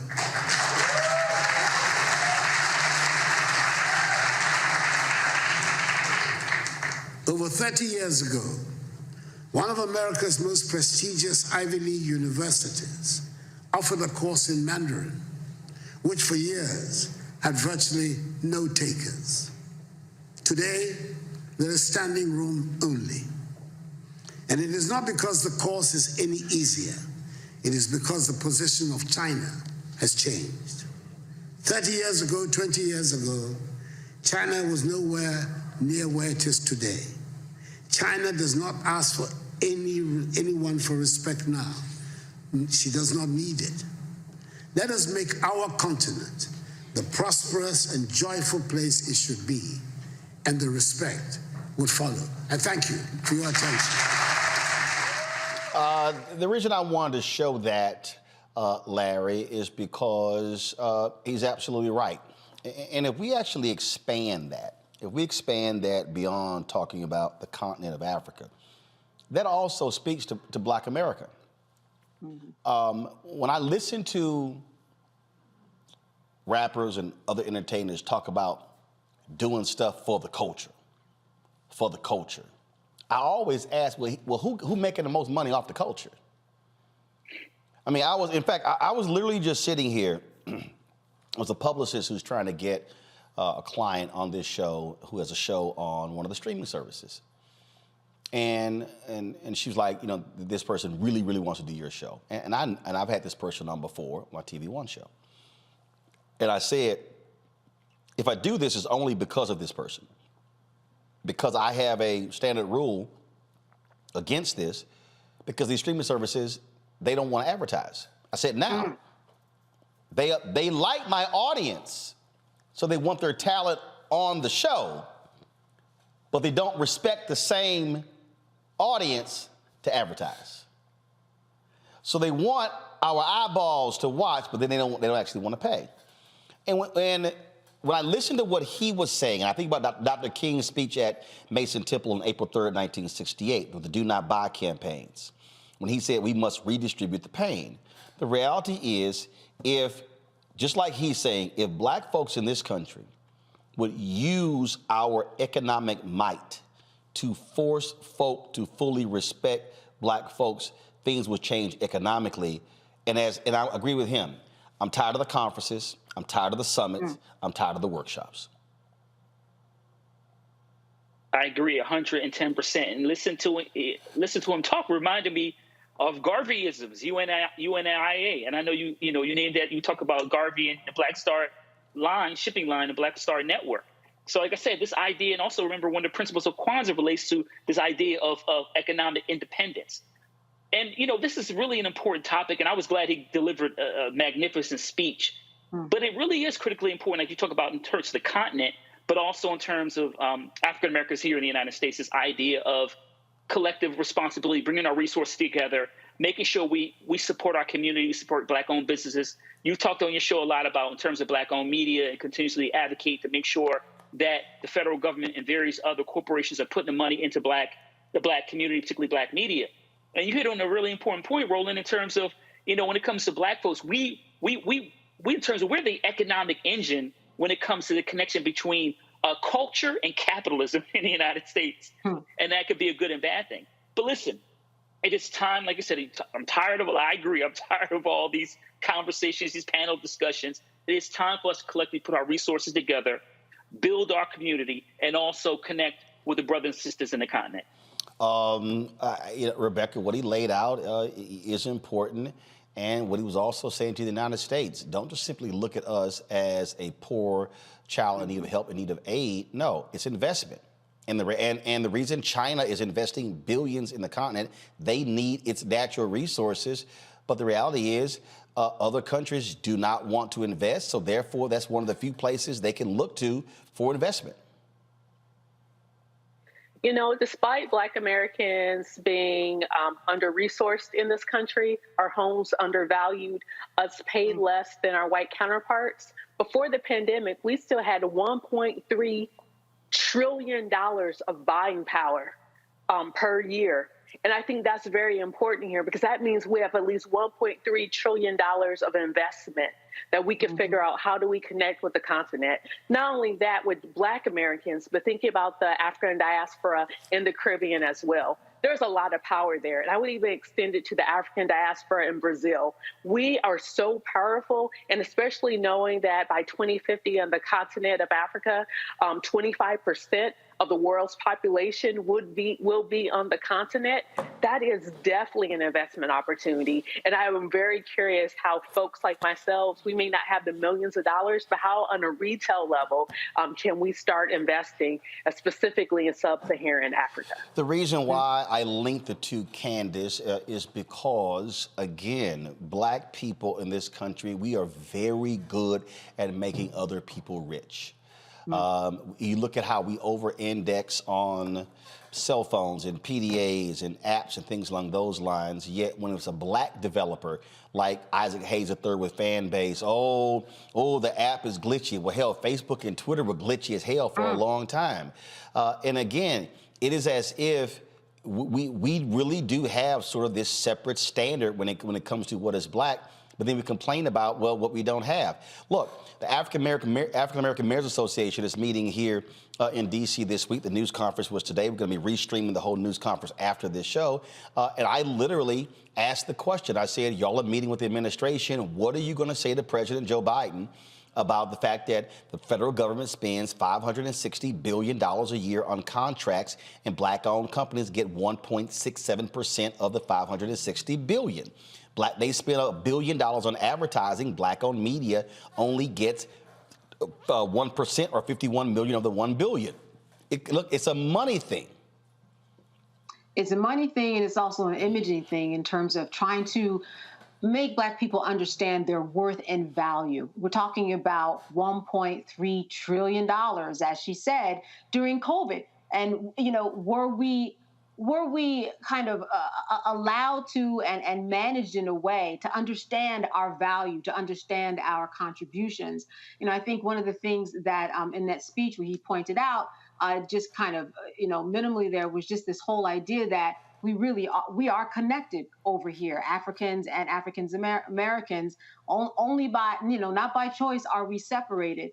And I think that when we think about what is going on in terms of making sure that Africa gets back into the fold in terms of what's going on here in America, since 2014, nothing has happened, right? So now this is the beginning of $55 billion infused in there to make sure that there is a connection in all of this. And I think that it's just a wake-up call for us to understand what's going on, our value, not only here, but across the other continents. Speaking of wake-up call, my next guest, we're going to talk about the issue of AI, how that could have devastating impact for millions of people. We'll explain next on Roland Martin Unfiltered on the Black Star Network. On the next Get Wealthy with me, Deborah Owens, America's Wealth Coach, Dexter Jenkins is a faith-based financial mentor with more than 20 years in the financial services industry. He's passionate about helping families build generational wealth. Even though I'm talking about things like prayer, I'm talking about things about reading the word, I'm talking about things like fellowship, I'm talking to members who are dealing with losing their houses, or I'm talking to members who, because of a lack of the handling their finances, they're working 2 and 3 jobs. And so what I'm finding is that they're not coming to church because they don't have a handle on their finances. We're talking how to get wealthy through faith and our finances on the next Get Wealthy, right here, only on Black Star Network. Hi, I'm Dr. Jackie Hood Martin, and I have a question for you. Ever feel as if your life is teetering and the weight and pressure of the world is consistently on your shoulders? Well, let me tell you, living a balanced life isn't easy. Join me each Tuesday on Black Star Network for A Balanced Life with Dr. Jackie. We'll laugh together, cry together, pull ourselves together, and cheer each other on. So join me for new shows each Tuesday on Black Star Network, A Balanced Life with Dr. Jackie.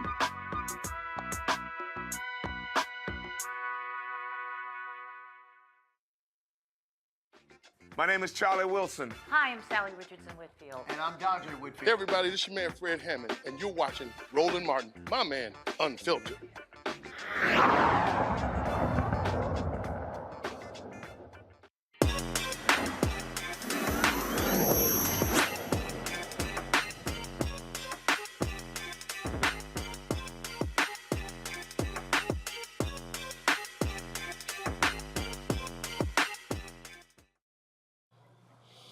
All right, folks, if you've been paying attention to social media lately, you will see there's been a lot of conversation about AI-generated songs that literally are completely manufactured. It is causing so much consternation that record labels literally are demanding that streaming services take these songs down because it is impacting these artists, is impacting their royalties. And so we say that we talk about this all the time in terms of how new technology is having an impact on so many people, especially people of color. When you think about, driverless cars, this is one of the issues that people have been talking about, how many people that could be put out of work as a result. And so what we are seeing is that you even saw a lot of these tech folks even announce a slowdown, if you will, in AI. Elon Musk and others said, because they really couldn't say, they were saying, where does this thing even go? This is how significant this is. Walmart is slowly moving towards AI tools. New York Police Department, you see right there, moving towards this. What does this actually mean for folks? Joining us right now, Dr. Patrick Dix, an automation and artificial intelligence expert. Patrick, glad to have you here. So again, in the last week, the music piece has been huge, and people don't really understand that. Again, people are saying a lot of these songs, they're like, it sounds better than for the original artist. These artists are saying, wait a minute, the artists, the writers, the publishers, all these people are saying, wait a minute, you're costing us money. We're just at the tip of the iceberg of this whole AI thing. Yes, with artificial intelligence, when you're talking about with the artists, when you take that to actually eliminating jobs, it is going to be completely devastating. So the thing is, when I did the research back in 2020, from 2017 to 2020, the research demonstrated that women and minorities are going to be the two most affected groups with artificial intelligence and automation. Well, I had one I saw it was, I think BuzzFeed has been talking about literally having AI generated stories. Yep. Where you don't even have reporters anymore. Yep.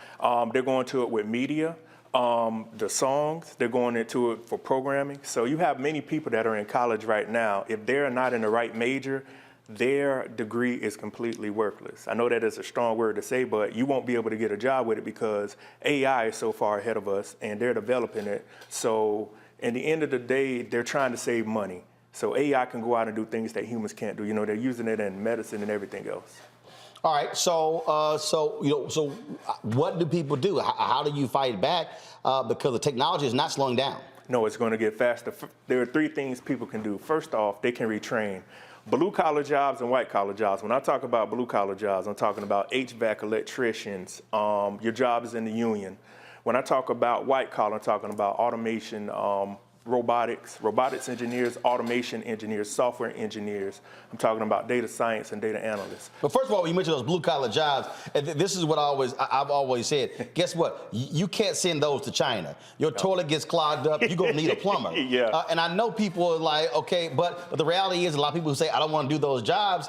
Those jobs have become high five-figure, six-figure jobs. Yes, if you start the right kind of blue-collar business to get into the country right now, because what's going on too, the baby boomers are actually exiting the workforce, and there are no other people to go to technical schools to train. So you could be a multimillionaire with a plumbing business.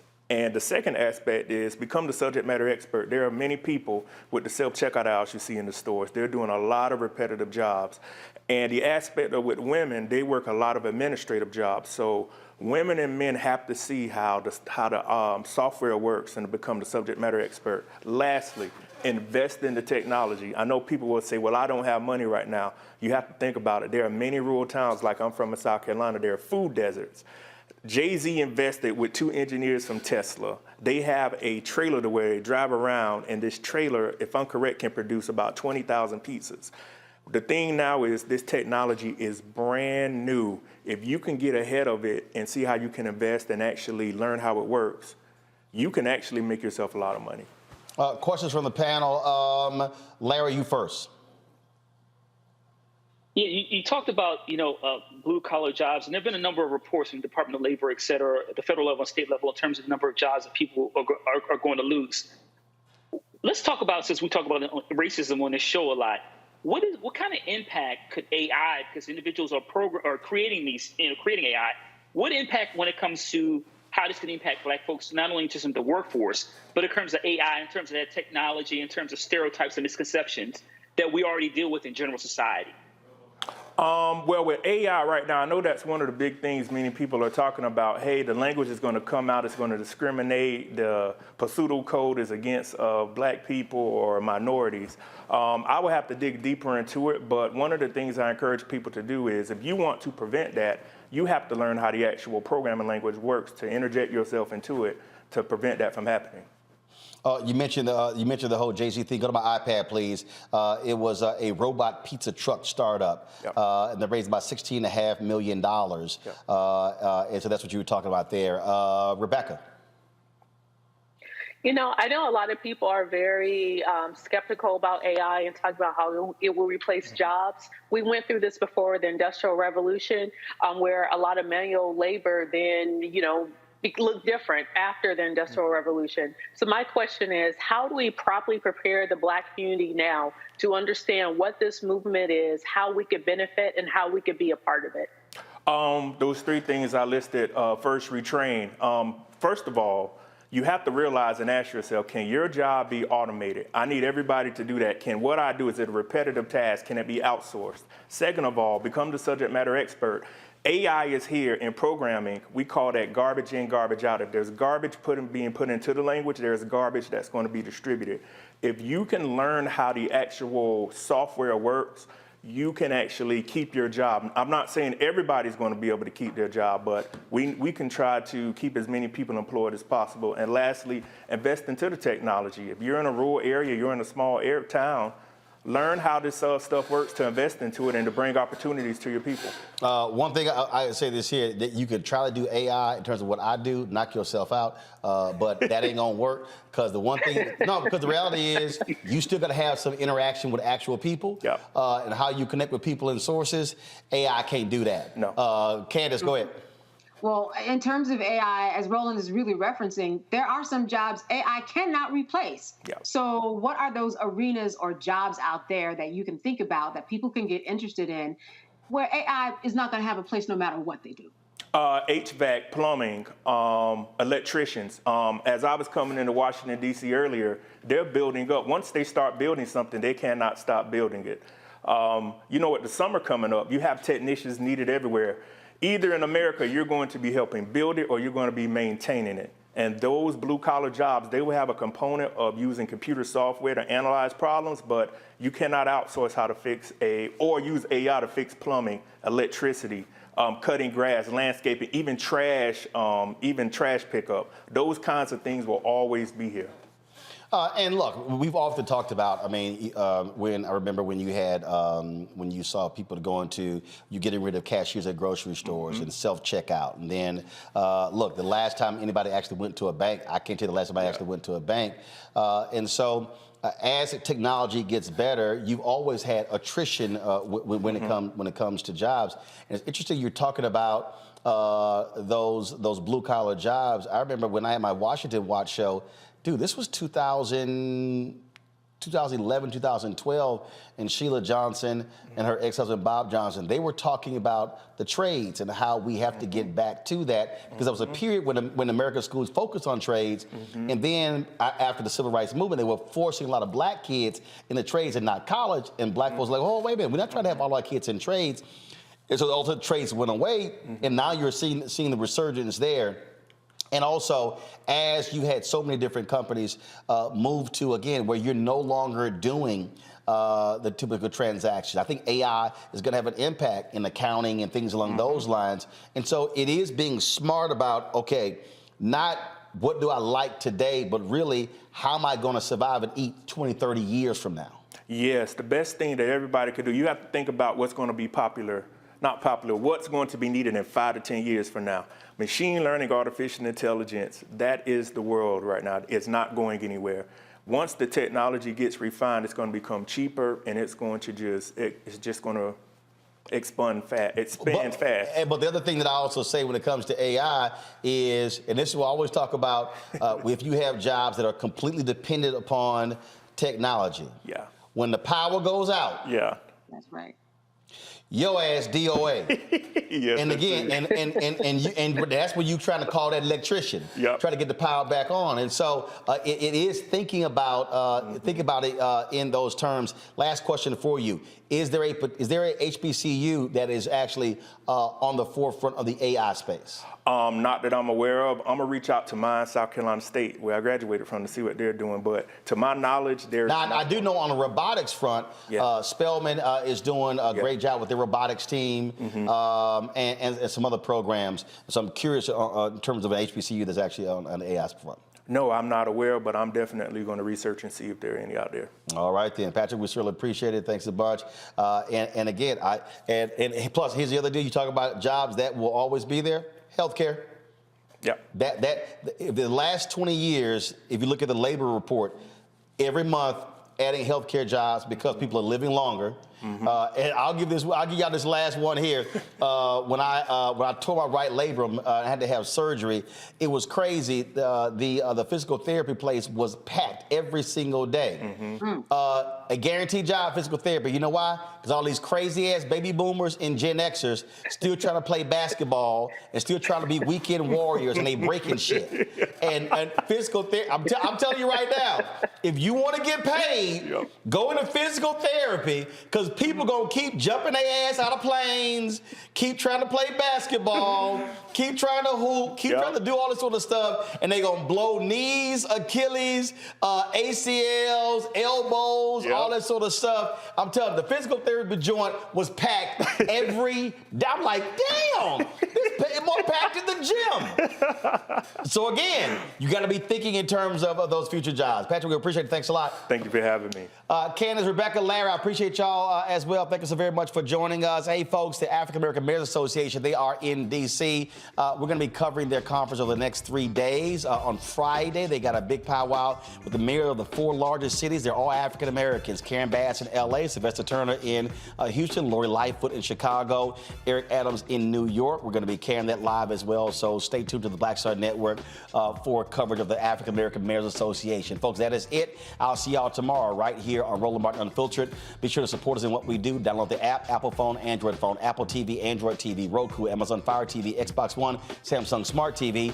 Also, support us by joining our Bring the Funk fan club. Your dollars make it possible for us to do what we do. Y'all, all this stuff costs. None of it's free. And so when you support us, you are supporting this show. You help pay for staff and others and all the stuff that we do. Check your money orders. Go to P.O. Box 57196, Washington, D.C., 20037-0196. Cash App, $RM Unfiltered. PayPal is R Martin Unfiltered.